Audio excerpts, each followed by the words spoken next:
و در جنگ اول هم با وجود اینکه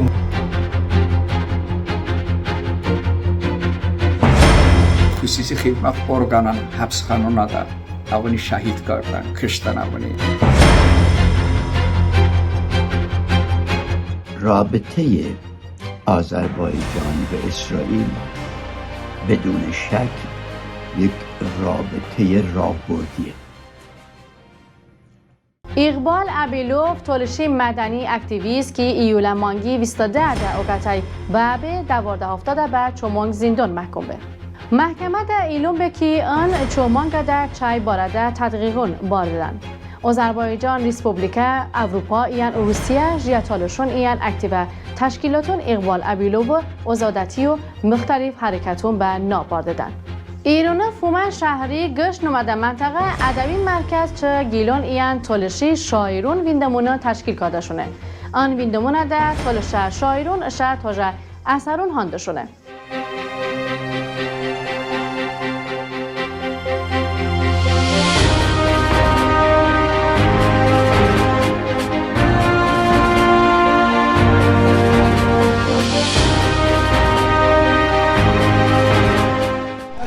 تاریخی کدیمنو همه تار مسیح است داخلی. تنه یارم مرا دنیا قشنگه، تنه یارم مرا دنیا قشنگه، تنه خشکی تنه دریا قشنگه، تنه خمگیرون و گریه بگردم، تنه تنه یارها قشنگه. آذربایجان ریسپوبلیکا ایان اسرائیل آرده علاوون ایان همکارتیون انکشاف پیدا کرده هلدن. آن همکارتیون آن رژون در اقتصادی ایان سیاسی تحلیل کن دقت بیشتر جذب کرده شد.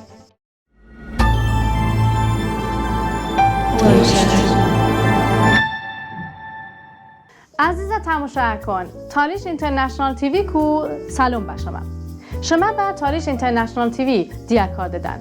اگم تو به لحظه چما کانال در سابسکرایب برنین سابسکرایب بجنن ایان داشتن بیشتر کانال. آن هفته خبر تحلیل باغ شده پروفسور هوشنگ امیر احمدی دمه همراه بده. دعوت کردم گوش بدنن.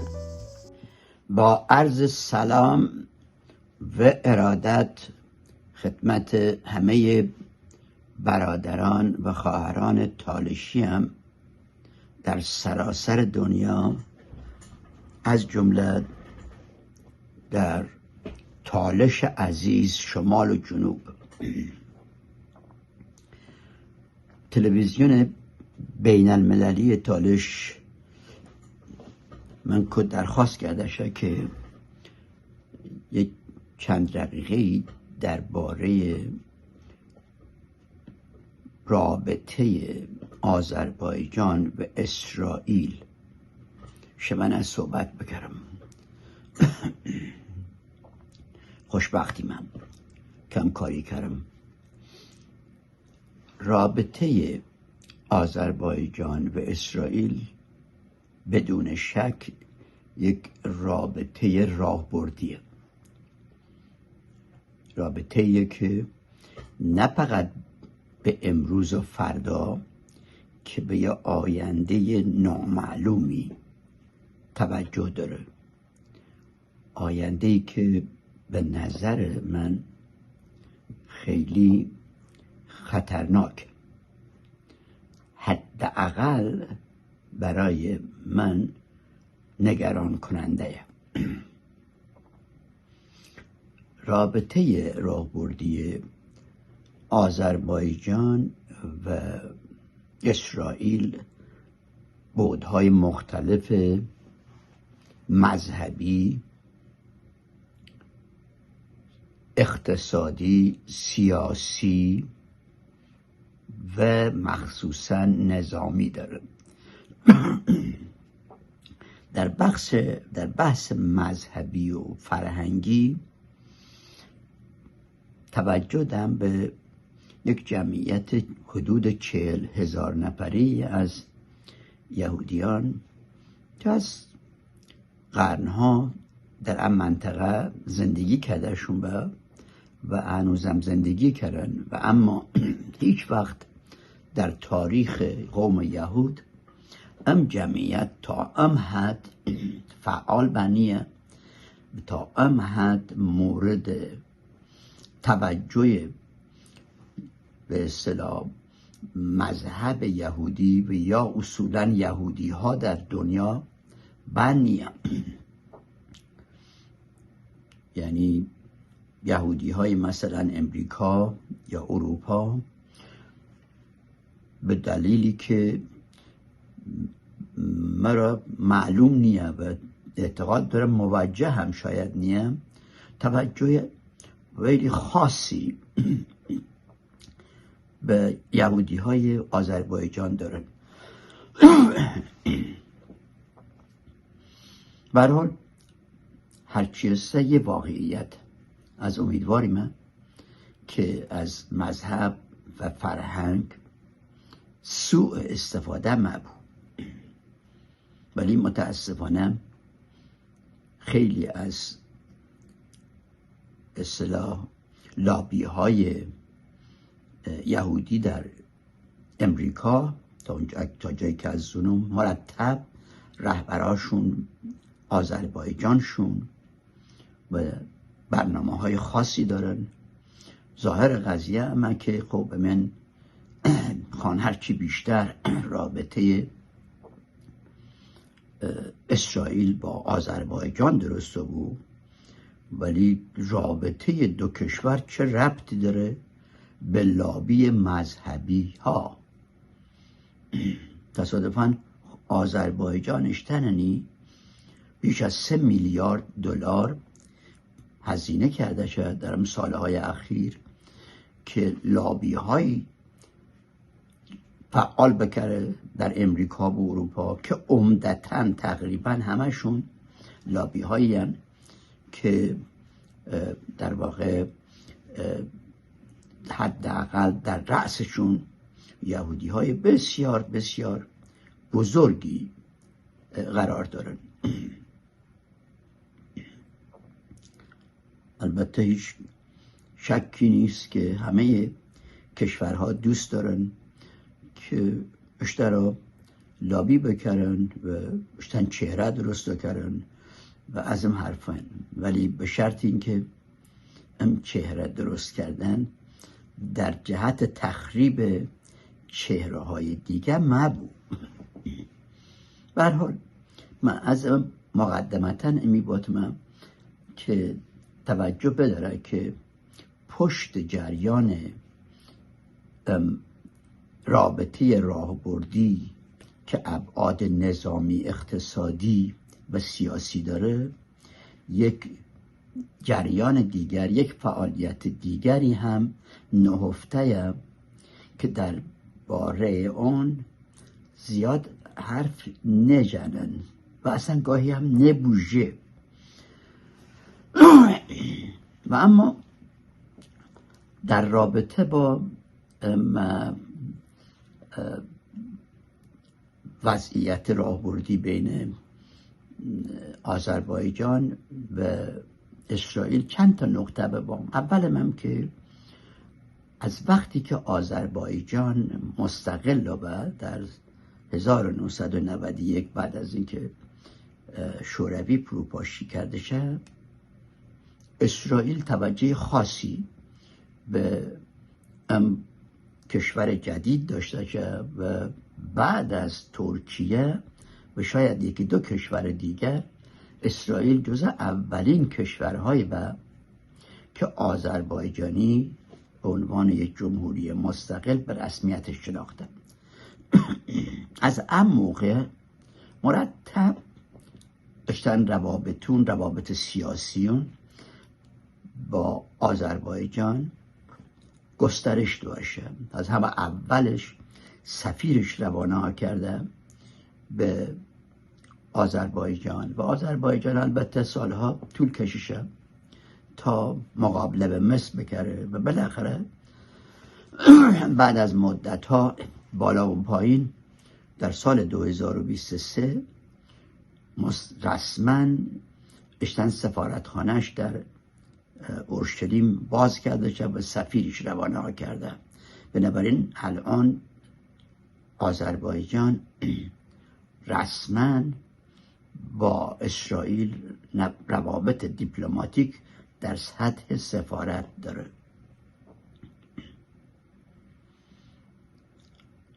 نکته دوم در این رابطه ارتباطیه که ترکیه به این رابطه داره. در واقع رابطه آذربایجان و اسرائیل در رأسش یا در مرکزش ترکیه قرار داره. ترکیه خب اولین کشوری بود که دولت آذربایجانیش به رسمیت شناخته. بعدها ترکیه هرچی بیشتر سعی کرده شه روابطون با اسرائیل خیلی فعال کرده، گسترش بده و این وسط البته چندین دفعه رابطه ترکیه با اسرائیل به هم خورده شه، ولی هر موقع که اتفاق دکنه آذربایجان بلافاصله وسط اومد و سعی کرده شه که اجازه مده که رابطه ترکیه با اسرائیل خراب بود و در واقع آذربایجان مهمترین هدفش و یا مهمترین شاید بگم نگرانیش برای رابطه آذربایجان و اسرائیل همیشه در اطراف ترکیه قرار گرفته شد. یعنی ترکیه وقتی که یک وقت مشکلی با اسرائیل مشکلی که با اسرائیل پیدا کردی، آذربایجان نگران میشه و به همین دلیل آذربایجان مهمترین سیاست سالهای اخیرش این بود که من اجازه مدم که رابطه ترکیه با اسرائیل خراب بود. در واقع آذربایجان ستون اصلیش در رابطه با اسرائیل ترکیه بینه، یعنی بدون حضور ترکیه به نظر اینجور که آذربایجان احساس آرامش در رابطه با اسرائیل نکره. و آذربایجان تصادفاً خیلی هم در این رابطه موفق بود که اجازه مده در واقع اسرائیل و آذربایجان دچار مشکل بود و هر موقع هم که بینه آذربایجان سعی کرده که هم مشکلی حل بکنه. در واقع رابطه آذربایجان با اسرائیل 3 ضلع داره. یه ضلع آذربایجانه، یه ضلع اسرائیل، ولی یک ضلع دیگه هم ترکیه. و جالب من که هر 3 این ضلع ها به یک شکلی کم یا زیاد با ایران دشمنی دارن. شاید باید توجه بدم که در واقع علت اصلی این رابطه راهبردی بین آذربایجان، ترکیه و اسرائیل دشمنی مشترک بین با ایران، یعنی دشمنی با ایران در مرکز ام 3 ضلع رابطه راهبردی آذربایجان، ترکیه و اسرائیل قرار داره. خب اسرائیل که هم از اونم با ایران دشمنی نه، درش اما شکی ندارم، سالهای همجوریه و اسرائیل هم همیشه دنبال یک به اصطلاح متحد در دوربر ایران که بشه ایرانی به توازن برسونش، نه یعنی چه قدرتی بشه مهار کرده، بشه اذیت کرده. هرچی مثلا ایران در منطقه خاورمیانه، فلسطین و اون دوره بر بشه، یعنی شاشتش اسرائیلی صدمه بزنه، اسرائیلیان اومینه انور طرف آذربایجان اینن هم کارونشون ایدره کرده. عزیز تماشاکن شما دقتی کو و تشکر کردم و شما که ده تالیش اینترنشنال تیوی پروگرامون همراه بدن و تماشاکن پارس دوشونه که بچی تولشی جوان اکتیویست ایان مدنی انوشت آذربایجان ریسپوبلیکا ده محبوس به بگلای تحلیل ام بارده گوش بدنن. درود بر شما عزیز ملت قربان دوستان. امروز چه تلاشی جامعه ده ان اکتوال مسئله، چه تلاشی اکادمیکی، چه تلاشی عالم تاریخچیزوا، تاریخ بزن، تلاش ملی اکادمیا، خبرlar baş redaktör, jurnali baş redaktör, çe Belarus Üniversitesi müəllim, Dövlət Üniversitesi müəllim, İqbal Abilovi Azərbaycanda həbs məsələ arkadaşlaşma qapım şəpidi. İqbal Abilov 6-7 yaşında burada açı priyabaş çı masali rayonu kulyatuni diyeguş pegata bardaşı ba Belarusiya. Ayo میانه مکتبش سکارداشه، آیا به اونورسیت قبول بیاد، آیا اونورسیت çok hande görüşüyor, çok zene görüşüyor, istidadim be görüşüyor, avşun üniversitesi ve ogata ve ayo müəllimiş bakardı. İqbal Abilov işte milletiş ve pideş. Asıl toluşu ve belki و تلاشی به محبت باورچه اختصاصی باورش وارد کی اف چه تلاشی تاریخی چه etnografi hakkında silsile maqalanış nabışda kitabınız çap karda bas İqbal Abilov biçi həbs bu İqbal Abilovi həbs be و آذربایجان ریسپوبلیکا چه خیرش است. باش من باوتم که آذربایجان ریسپوبلیکا دا تلاش گلی ملت کمی زندانی تلاشی وقتاشاری etnosidiشون کارداشونه سیویس sonra ki Azərbaycan Respublikada tolaş və etnisit siyaseti məruzmadır.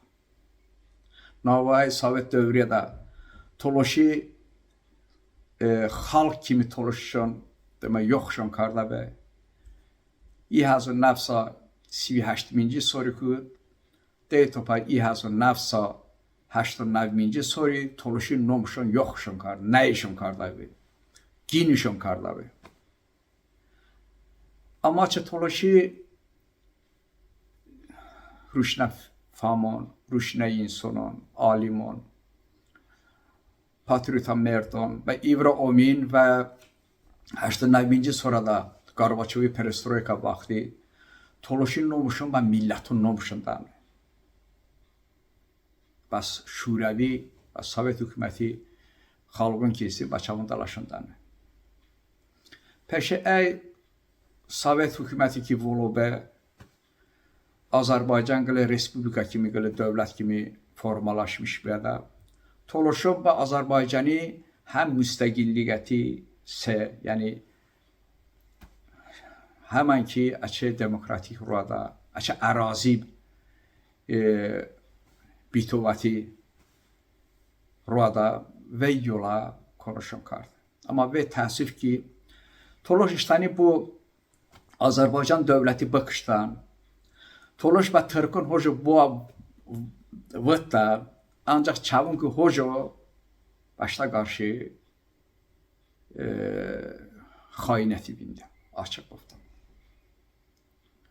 Tolaşi dehazı 90. sırada siyahi alınma da Toluş'un növişte ve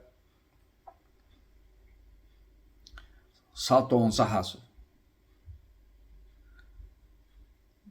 Ama de hazır 19. sırada Toluş'un növişte Chelsea hazır.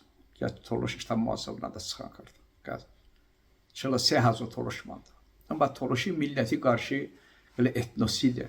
O cümleden Toluş'un nomuşun bebaca nomun siyahişinden aşını. Toluş'u kapşı şagıglı vaziyet için vardı ki Toluş başta Toluşmeti Azerbaycan'a da utanmış bir de. Boştanı ay bizon da şey bizon. Ve tada ki kovrayıcış ve da az lan konuşayım, masallışayım. Ancak çımı az Toluş'ni ve da çımı baban Erdebil adamman. Jegan edir pafosi ve da jabzan Erdebil Türkçe Erdebil'en Toluş yani. Erdebil'e de olma bu bizden Toluş yani. Vaxtaşarı Toluş'un ki işte dalantun ki Toluş'u dalada Ozudati otaşıstı Toluş'uş pideşi ki işte Ozudati nişin bude Azerbaycan hükümet imi hocu pideşi ki da zori ogati açı Ozudati hissi. Nabi Seminci sonradaki Toluş işte muhtariyat elan kardı. Azerbaycan'ın orduş danışı hazu insanmış hapsışın kardı bağda ve tür başına kaldı. Çı Toluşu muhtariyatışın bağda şükuna baktım başta xunuşun bağlamış kardı. Kısa vaziyet çok ki peşe eğer Azerbaycan hükümeti işte bağdaş maksatla ki hasse sonrada, çok sonrada qala Toluşu alimi qatdan bardan ey xüsusi xidmət orqanın həbsxanına da avını şəhid qardan, kışdan avını ki Toluş bu tarsi, Toluş aktiv ne bu, Toluş işte sado, bəddönüyor benəkəy, işte muhtariyat iş ne problem bulmadı. Şuma yodadaki 2019 sonrada Novruzəli Məmmədov çamı Toluşu yola alim, dilşünas, Novruzəli Məmmədov rəhməti üçün qətşini, əvşin DTX həbsxanalaşın kışdışını, açı deqlabalaşın kışdışını, açı tifaqışın voluşun kardı bağda. Çünki Novruzəli müəllim ki be, Novruzəli müəllim akademik qılovdan be, Novruzəli müəllim ki Toluşu Sado qəzeti sər redaktor be. Peşəyi ki şıngəti Hilal Məmmədov şıngəti, əvən ki Toluşu qəzeti sər redaktor be. Ve Hilal Məmmədov muhtelif bahano demek hapsışın kardı Toluş'un pidişini ki süstürmüşken yani Toluş bapet tam bujani Toluş bapet işte sado rostnake peşe hiç be peşe Fərhəddin Abbasadaşın Abbasadaşın Moskva vilayətdaşın qəçini vardışını bajogo ve Azerbaycan. Da sırtane avşın ve işi işkence doy. Da sırtane kaşı ki avşına şahit kartay. Kıştışını. İşte ne? Bajago gel rüyüşün kıştışını güya. Ve Toluşu ibret bu diye Şuşa sarıcışın avşın kıştışını güya Fəxrəddini intiharış kardı. Sen da sırdavarda İqbal Abilov'un hapsışın kardı. İqbal Abilov biçişin hapsi kardı, başıma boftu.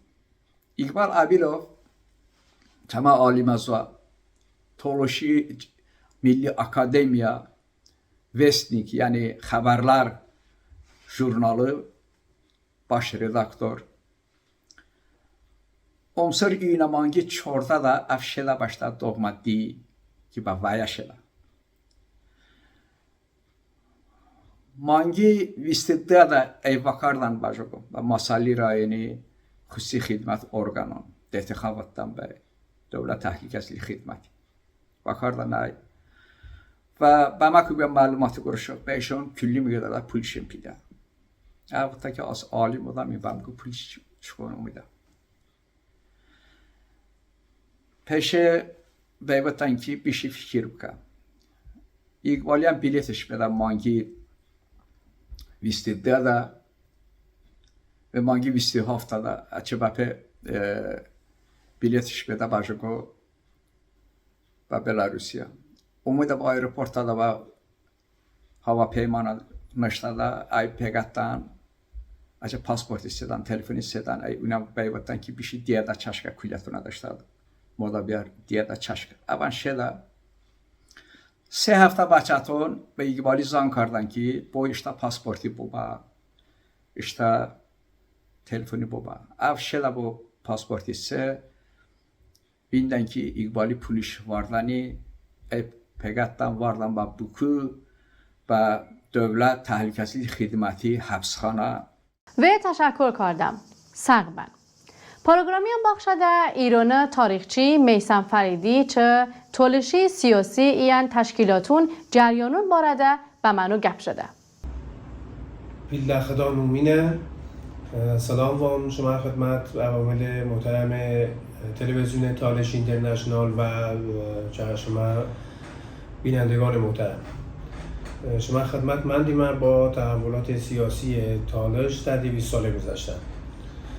اول از خانات تالش شروع بگرم که اولین بار به وسیله میر عباس بیگ این خانات به نوعی تأسیس و امی بوواته بنیانگذار اول امخانات بود که البته یک روش سیاسی امی به وجود ورده که جانشینون هم روش سیاسی ادامه بود و هم که هم با ایران و هم با روسیه ارتباط داشته شد و در واقع اشتن قدرتی خواسته شد که از اون طریق هم از طریق روابط با روسیه و هم از طریق روابط با ایران حفظ بگردن که چه خردنون و چه جانشینون هم رویه ادامه دو تا تقریبا پایان جنگ‌های دوم ایران و روسیه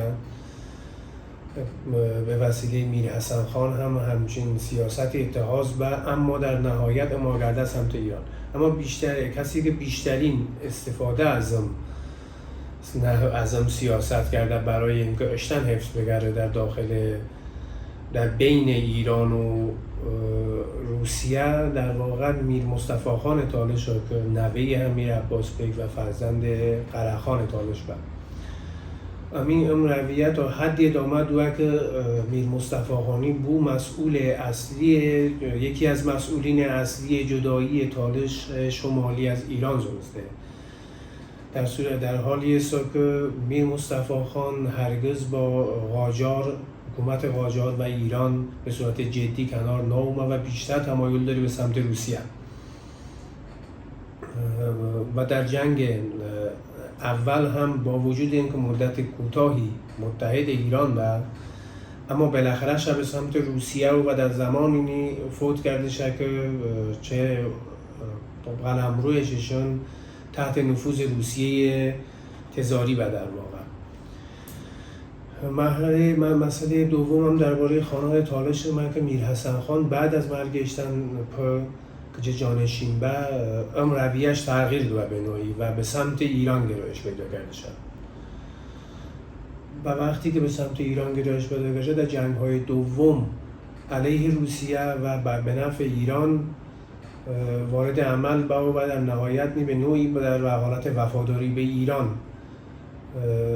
از دنیا شد. دومین فعالیت سیاسی که تالش‌های شمالی انجام داد در واقع تأسیس جمهوری شوروی تالش مغانا که بعد از انقلاب اکتبر 1917 انجام داد که تا امنی مدت کوتاهی دوام ورده شد و به وسیله مساواتچی‌ها که بنیانگذاران جمهوری آذربایجانینا از بین شد. اما نکته مهمی که درباره چمون وجود داره ارتباط چمونشون با نهضت جنگل و تحولات داخلی ایران با که بسیار اهمیت داشته هرچند که همکاری نتیجه‌ای در بر نداشته و هم دگله جنبش که تالشنی در هر دگله تاثیر مستقیم و مؤثر دارین به فاصله کمی از یکدیگر از بین شینه و نتیجه مطلوبی نششونه گده. مهمترین جریان سیاسی تالش شمالی در واقع تأسیس جمهوری تالش مغان و که در سال 1993 به رهبری علی اکرم همتوف انجام و در 24 اوت هر سال هم به وسیله حیدر علیف رئیس جمهوری آذربایجان از بین شد. در واقع همتوف برای کمک به علیف نیروهای تالش اکستنشنی به قره‌باغ اعزام کردشند و با توجه به اینکه لنکران از نیروی نظامی خالی یابد، علیف از این طریق وارد لنکران و این جریان شکست داد. اما همچنان این جریان فعاله و در اروپا به حیات اکستنشن ادامه ده به امید روزی که بشان آینده به میهن اصلی اکستنشن. اما هدف اصلی که یکی از اهداف اصلی که این جریان داری اما که به ایران ملحق ببی که البته آقای علی اکرم همتوف در نامه‌ای هم که به ملت ایران نوشته شد از رویکرد دولت ایران انتقاد کردشند و همچنین خواهان اون بلکه نگاه ویژه‌تری ایران به مسئله جمهوری تالش مغان و مسئله تالشون در آذربایجان بداره. از هم که این برنامه توجه کرده نه شما همه رو تشکر کردم. امید کردم که تو به لحظه اشتر تیوی پروگرامون کو استفاده کرده یون بابو. دعوت کردم به آن هفته وجنه به حصه دیا بکنن. استاد محمد هزاری ای هزو 335 توستونی مینمو 15 رو جنده گلک هشاورزه خانواده کو وزنک و بدنی اومه. او ای هزو 355 سرنده اشتن ازمون ننه دیپلومیشسته و اشتن ددنه ایمینجی صدف گوبیه کارخانه گیلونی کش رو دغانده. استاد هزاری خیلی مقاله اون صدف گوبی فویده اون کش نوشته. اوی ای خیلی تحقیقونیش تولوشی تاریخی و چهی حاکمون بارندش کرده. هار ویلاتی خانون زنیه، هار ویلاتی نه دیون نمون نوی دلیلی این تولوشی مونومن همکاری کرده چهی بازیگل فرهنگی فعالیتون بین. استاد هزاری ای هزو 402 زمستونی ایمینجیمو 15 رو جنده دنیا کشه و اشتن ویلاتی کو وزنه به خوک دست بارده به چهی روح شوی ببو خدا امیولا مردی رحمت بکن. شما دقتی گره و تشکر کردم. شما نظری هم فکرون بواقندم به منو. سابسکرایبی یادی کو به مکن. خدا امونت ببن. خدا حافظ.